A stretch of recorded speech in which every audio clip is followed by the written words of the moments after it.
Hello from Fisherman's Paradise, Arkansas. Welcome to Romans chapter 12. Yes, Thank you, Jordan. Romans chapter 12, and we are sitting right outside of these windows to the side of us is what river?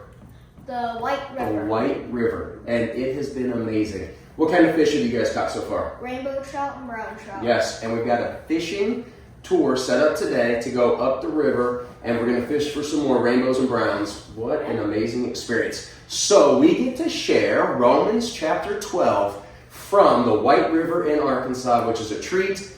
So Paul is writing to the church in Rome, and he wants to really get across a couple really valid points of what it looks like to live our lives according to God's will. He covers 5 topics. I'm going to ask each one of you what one of those topics is. And guess what I'm going to start with? Mama. Mama, what is the first topic that Paul addresses? To love and serve others. Yes, to love and serve others. Who displayed this better than anybody that's ever walked through this earth? Jesus. Jesus. Jesus loved well. He served others. Jesus is the King of Kings, mightier than anyone. And yet what is he doing? He's getting on his knees Washing people's and feet. washing the feet of others. Was anybody off limits? Nope. No, it didn't matter what your socioeconomic status was. It didn't matter what your title was. It didn't matter what group of people you ran with. Nobody was off limits. Jesus loved everybody, and he looked for opportunities to serve others. That's the first topic. That was the first one. The second one, Winston.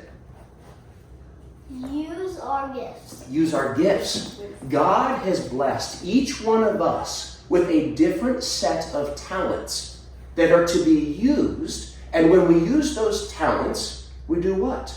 We change this world. We leave this world better than we found it.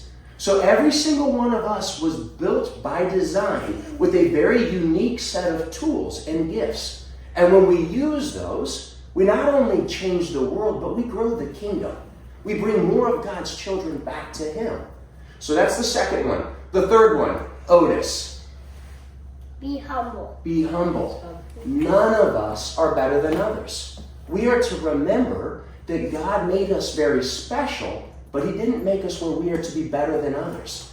Again, Jesus is getting on his knees and serving others, washing their feet. So let me tell you guys this. Think about it this way. If you live this life and all you care about is yourself, I'm just going to focus on serving myself. I'm going to take care of myself. You have one person, yourself, looking after you. Now, if our family of 6, we all buy in to the philosophy, the belief that I am here to live to serve others. And instead of worrying about what's in it for me, I'm just going to take care of my 5 family members. Do you know what ends up happening? They all take care of you. Yes. What ends up happening is if all of us buy into that, and I am serving others, and you guys are all serving one another, we end up having 5 others looking out for us instead of just one. That is what God wants all of his children to do. Don't focus on yourself. Focus on the gifts I've given you and use those to be shared with others. And when you guys all do this as a community, you will have plenty of people taking care of you. You will never need to worry about yourself. You just look at yourself and say, what gifts do I have? What blessings have I received that I can in turn share with others? Okay? We got 1, 2, 3, you're up. 4. Overcome evil with good. Overcome evil with good. Good job, Julius. We are to overcome evil with good. There's going to be plenty of evil in this world, and not everybody's going to be nice to us. People will do mean things to us. They will say mean things. But our job is not to lower ourselves to that standard.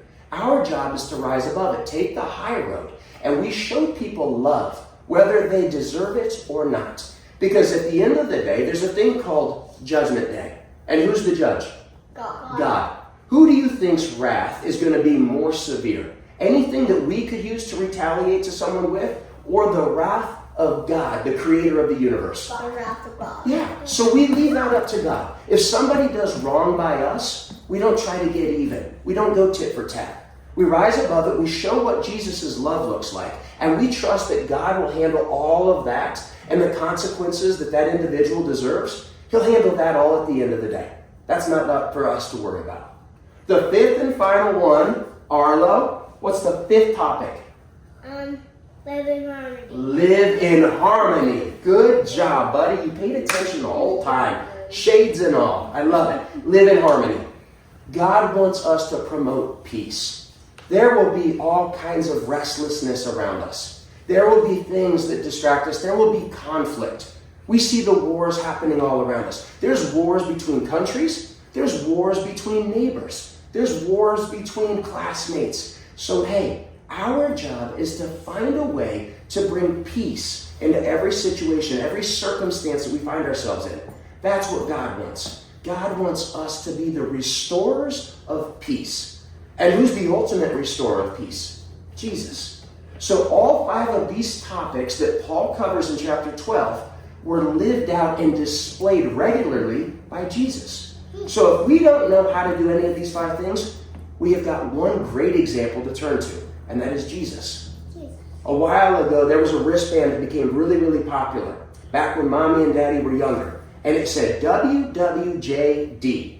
And it was a reminder that every day as I live my life, I can look at this bracelet, and I can be reminded by those 4 letters. WWJD. What would Jesus do? That's what we need to ask ourselves every single day, regardless of the situation we find ourselves in. Just ask ourselves, good times and bad, what would Jesus do? And that is how we are to live our lives. You guys did awesome. I'm excited. We're going to continue to dive into the Word while we're in Arkansas, and we are going to go out and we are going to fish these rivers. And when we're done fishing these rivers, what ultimately do I want for each of you boys? I know you would love to be a professional fisherman, but what do Mommy and Daddy want for you guys to be? A fisher of men. A fisher of men. That is your ultimate calling. So, we're going to get some practice on the river. We're going to continue to dive into this, and we're going to become the best fishermen and the best fishers of men.